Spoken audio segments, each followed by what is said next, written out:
legitimate this is, and not only about the raid, but what they found. We have heard Lieutenant General Flynn supposedly was opposing the Obama administration's take on the documents that were supposedly found. The Obama administration is saying it's showing that Al-Qaeda has been defeated, and we should, be excited that we have this great victory. Sure. Stay there. We're going to get Fritz Springmeier's take on this. He's a smart fellow. Stay with us. Going back to Fritz Springmeier, best-selling author. Then he was a political prisoner, Bloodlines of the Illuminati. And we were getting to why does he think, because look, the Bin Laden raid's fake. It's his body double. We know that from the Navy SEALs. I said they'll probably kill them all to cover it up. They blew their helicopter up. This is not fun to be this guy and have Stratfor, the CIA, saying they've got to basically discredit me and deal with me. The fact is, like Jim Garrison said from the Kennedy deal, you got to be so big and in the sunlight's my only hope. Plus, I'm just promoting freedom and liberty, so there's a lot of good people in government as well. But this is a dangerous situation. I want people to understand that. Fritz, what did you put in this book that made him so mad, and why do you think they've now had the fake Bin Laden say that he was reading your book?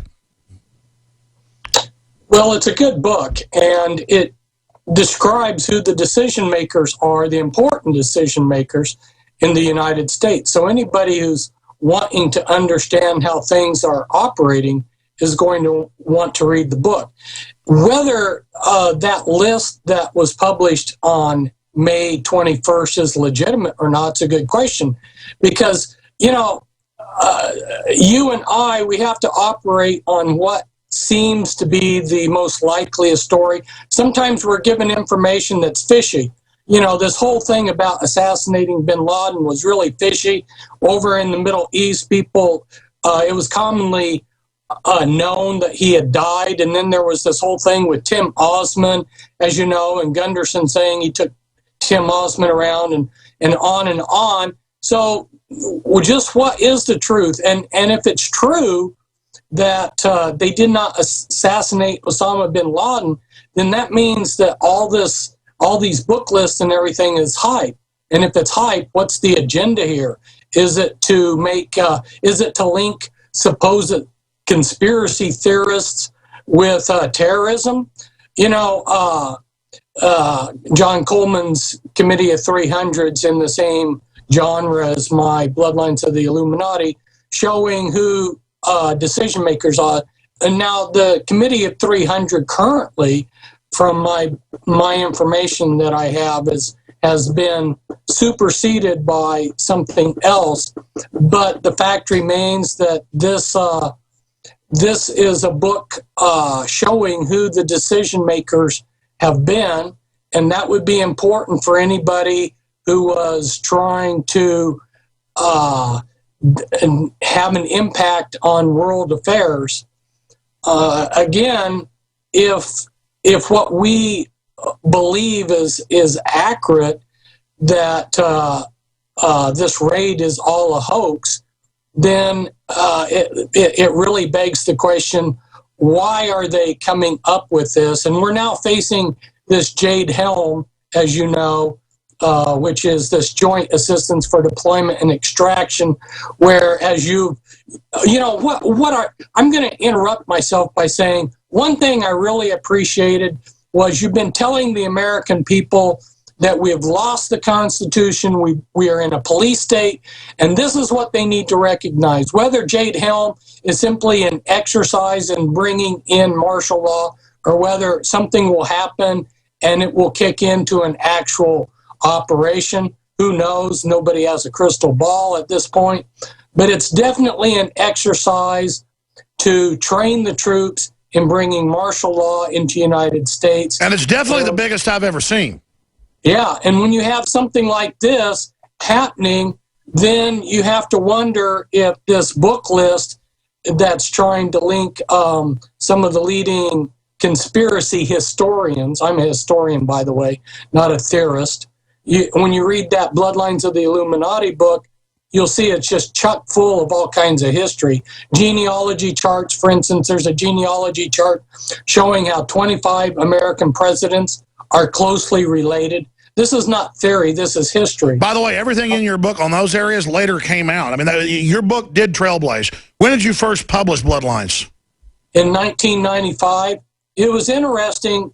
I believe it was like 1998 that there was a young teenage girl that put some of this genealogy together, and she became nationally acclaimed. I remember you. I first read your book like in '97, and then later a girl figured it out and became famous.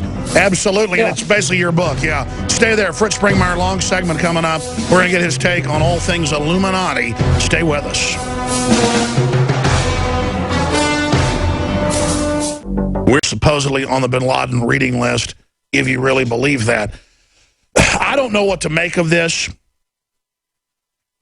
I was told by Navy SEAL and then separately a Navy SEAL family right after this all happened that it was fake. I, of course, had broken 14 years ago with Dr. Pachinik, high-level operative, one of the founders of Delta Force, that he'd already been dead. He'd be rolled out on ice later. The whole raid was fake. It was a body double. The SEALs thought that. They blew up their helicopter a few months later. Then the families really went public. Some have come on the show after we, of course, had talked to them privately. Some of them will not come on the show. But, I mean, this is not safe. This is not fun. I have a responsibility to do this. I just hope everybody realizes this is not a game. We have such credibility on this subject. They have the Central Intelligence Agency trying to discredit us. You guys are crazy. You're funding al-Qaeda to take down Assad and murder Christians. You've gone too far. You're out of your minds. You're shipping drugs into the country. Stop it. You nuts. You're going to stop yourselves. The corruption's going to stop. It can't go on forever. Somebody's got to say no to you, and we're the ones. And I'm nobody. But you got to deal with God. And you're not God, even if your masters try to play like they're God. And there's a lot of good people in the government, in every agency that know what's happening, probably more awake than the public. That's one reason I'm still alive as well. Going back to Fritz Springmeier, you can also support him if you like, plus get amazing books. He's written a whole phalanx of them.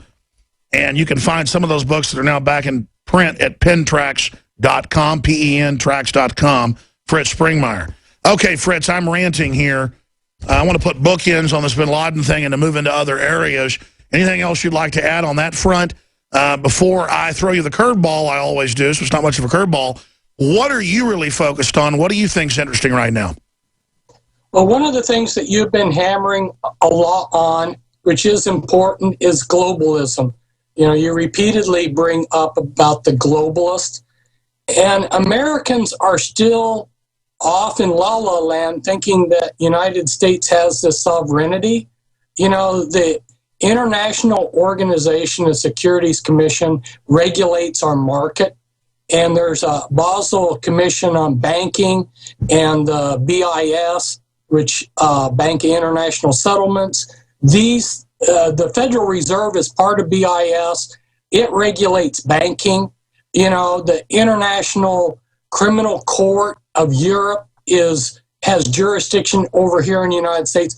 So the American people need to wake up that the sovereignty of the United States is gone. Global government's not coming, it's here. Exactly. And this is the fact. And so somebody asked me the other day, somebody close to me, they said, you know, is it possible for the United States to get out of the United Nations? They don't understand how so totally entwined everything about United States is. And when it comes to China, United States is deep in debt to China, and they named this operation this summer, they called it Jade Helm. Some people may have been watching the news and seen that the lunar module, this rover that went over the lunar surface was called Jade Rabbit. That gives you an indication of how Jade represents China, and I really think that I think it's a strong possibility that the reason why Jade Helm is called, the first word of it's Jade, it's referring subtly to China.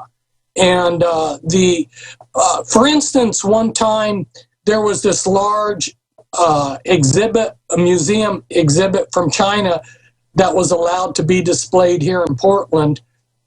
And the emperors of China considered that jade would give them immortality. Jade gives power. Sure, I mean, it's the national rock of China. It's what their dynasties were obsessed with. They believe it's magical. Exactly. So when we have the title of this exercise, Jade Helm being control, so in some way... It means like Jade Command Center, Jade Takeover. Yeah. And so we need to be aware that United States has lost its sovereignty.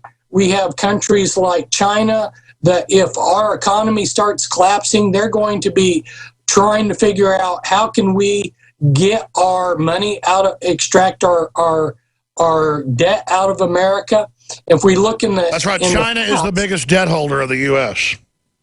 Yes. So if we look at the past as any kind of indication of what's going to happen in the future, after World War I, the British and French just came into Germany, dismantled their factories, and shipped them off to France and Britain. That was the Versailles Treaty. Tell folks about that. Yeah. Due to Germany having surrendered, why the Allies made a very unfair treaty, the Versailles Treaty, where Germany was taxed to pay the entire cost of World War I. And of course, it put Germany into a tailspin where children and babies in Germany were starving to death. The German economy couldn't pull itself out of the problem, and that's what led to Hitler being democratically brought in. Is Hitler saved the German people from the tyranny of the Treaty of Versailles. And so these are the kind of things that are done to manipulate world events, and we likewise will see similar things in our lifetime. And so the United States is in a precarious position, just like Germany was. That's a smart parallel, though. I mean, example of the globalism, how they took over Germany, or the Austrian-Hungarian Empire, and broke it up in 3 pieces and took parts of Germany away, like Danzig and others, and did all that, creating the beefs, then winding up Hitler and turning him loose. What do you make about George Soros and others openly trying to get race riots going? And I'm seeing them openly activate communist cells that are pouring out like roaches out of the walls for this summer. Do you think something big's planned this summer? George Soros is not just a common everyday person. As you know, he's very influential. And being a student of who studied the Illuminati, he's a member of the Illuminati too. So when you watch what he's doing, you can see the Illuminati's agenda, and you're very correct at bringing out what he's doing, because this is it shows that we've got the manipulation of events, riots and so forth that we've been seeing, so that the United States is slowly, or maybe not so slow, depending on your perspective, is descending into chaos. And the things that protect us from totally collapsing into anarchy are being, those pillars of support, so to speak, are being dismantled. And so, yeah, the American people are entering into a very precarious time. And how much longer people like you and I are going to be out here with the freedom to give an alternative message that's a good question.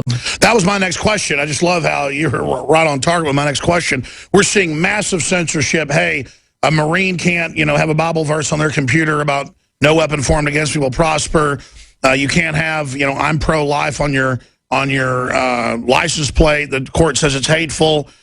We see the left going from be tolerant of what we want to now you'll do what we say. I don't even call them the left. I see the internet kill switch being openly announced that we told people about 10 years ago, accelerated by Obama.